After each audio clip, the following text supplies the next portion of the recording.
السلام علیکم ورحمۃ اللہ وبرکاتہ۔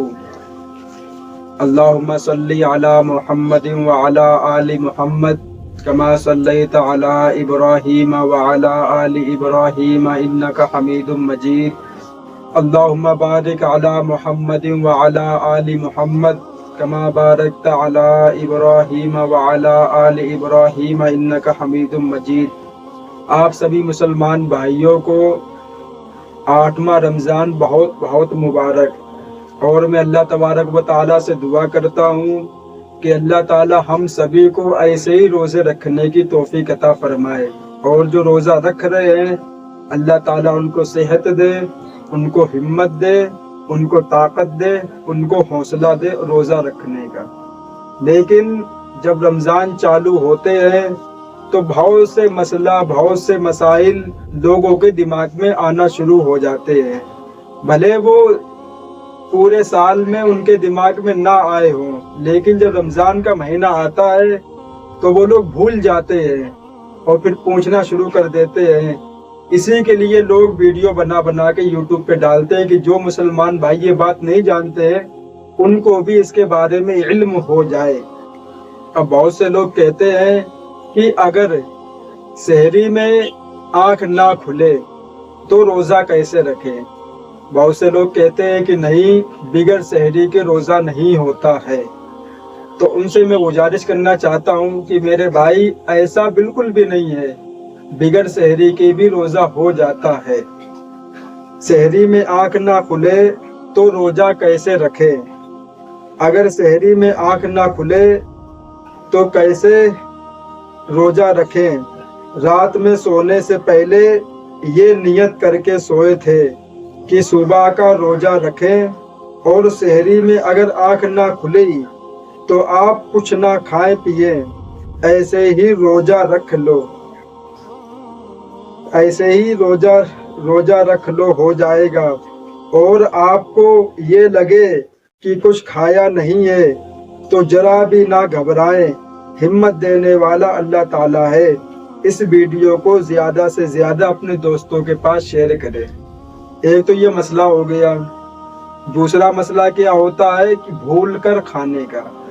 اب بہت سے لوگ یہ کہتے ہیں کہ اگر بھول کے تم نے ایک گلاس پانی یا ایک گھونٹ بھی پانی پی لیا تو تمہارا روزہ ختم ہو گیا۔ ایسا بالکل بھی نہیں ہے میرے بھائی۔ کیوں کہ اللہ تبارک و تعالیٰ نے اپنی طرف سے اس کو کھلایا پلایا ہے، وہ تم نے نہیں کھایا ہے، اللہ نے تم کو کھلایا، تو اللہ نے تمہارے اوپر معاف کیا ہے کہ اگر بھولے سے تم نے پانی پی لیا یا کچھ بھی کھا لیا تو تمہارا روزہ نہیں گیا۔ اب تم جان بوجھ کے کچھ کھاؤ گے تب تمہارا روزہ ختم ہوگا۔ تو میرے بھائی بھولے سے اگر تم نے ایک گلاس پانی پی لیا تو آپ کا روزہ ختم ہوا۔ اگر جان بوجھ کے تم نے صرف اور صرف جو وضو میں جو کلی کی جاتی ہے اگر وہ بھی پانی تم نے اپنے حلق سے نیچے اتار دیا تو تمہارا روزہ ختم ہو۔ یہ تو دوسرا مسئلہ ہو گیا۔ تیسرا، اب لوگ کہتے ہیں، اتنا وہمی بنے ہوئے ہیں رمضان کے مہینے میں، لوگ خود بھی سر درد کیے ہوئے اور اپنے گھر والوں کو بھی سر میں درد کریے ہوئے ہیں۔ کیوں؟ وضو کریں گے، وضو کرنے کے بعد تھوکا تھوک، تھوکا تھوک، تھوکا تھوک، تھوکا تھوک۔ اب سنو یہ بات کیا ہے۔ مفتی صاحب فرماتے ہیں کہ جب انسان وضو کرے، وضو کرنے کے بعد زیادہ سے زیادہ وہ صرف 3 بار تھوک سکتا ہے۔ کیوں؟ کہ جو وضو کرنے کے بعد جو پہلا تھوک آئے گا وہ ہوگا پانی، جو وضو کا پانی آپ کے منہ میں گیا۔ دوسرا تھوک آئے گا، اس میں پانی کی ماترا زیادہ ہوگی اور تھوک ہوگا کم، اور جب تیسری بار آپ تھوکو گے تو اس میں پانی ہوگا کم اور تھوک ہوگا زیادہ۔ جو چوتھی بار آپ کرو گے تو آپ کے منہ سے صرف اور صرف تھوک نکلے گا، پانی ختم ہو جائے گا۔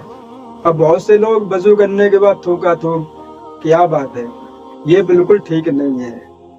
پھر اب لوگ کہتے ہیں کہ آنکھوں میں سرما لگا لیا روزہ ٹوٹ گیا۔ نہیں ٹوٹتا ہے روزہ۔ ہاں، منجن، برش، ٹوتھ پیسٹ، اگر یہ چیز آپ استعمال کرو روزے کی حالت میں تو آپ کا روزہ چلا جائے گا، ٹوٹ جائے گا آپ کا روزہ۔ اس لیے مسواک کرنے کا حکم ہے رمضان کے مہینے میں، یا تو وہ نیم کی لکڑی کی ہو یا وہ پیلو کی لکڑی کی ہو، جو جس کو مسواک بولا جاتا ہے، اور ہمارے نبی کی سنت بھی ہے۔ تو یہ ان چیزوں سے آپ اپنے دانت صاف کر سکتے ہیں، لیکن آپ یہ کہیں کہ ہم منجن استعمال کریں یا کچھ اور چیز استعمال کریں تو یہ صحیح نہیں ہے۔ اس سے کیا ہوگا کہ آپ کا روزہ جانے کا خطرہ ہے۔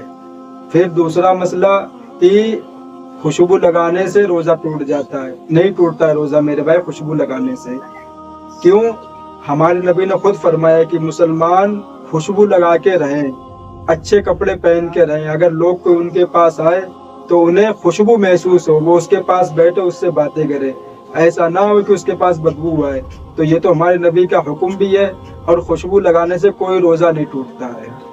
پتہ نہیں کیسے کیسے لوگوں نے بہم بنائے ہوئے، کوئی کہتا نہانے سے روزہ ٹوٹ جاتا ہے، اور سر میں تیل ڈالنے سے روزہ ٹوٹ جاتا ہے، بال باندھنے سے روزہ ٹوٹ جاتا ہے، اور کپڑے بدلنے سے روزہ ٹوٹ جاتا ہے۔ پتہ نہیں کیا کیا بہم دل میں ڈالے ہوئے۔ ایسا کچھ بھی نہیں ہے۔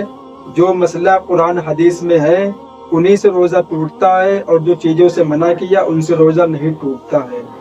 تو زیادہ فری ہونے کی توجہ نہیں ہے۔ جن باتوں پہ عمل کرنے کا آپ کو کہا جائے انہی باتوں پہ عمل کرو، باقی اللہ کے اوپر چھوڑ دو۔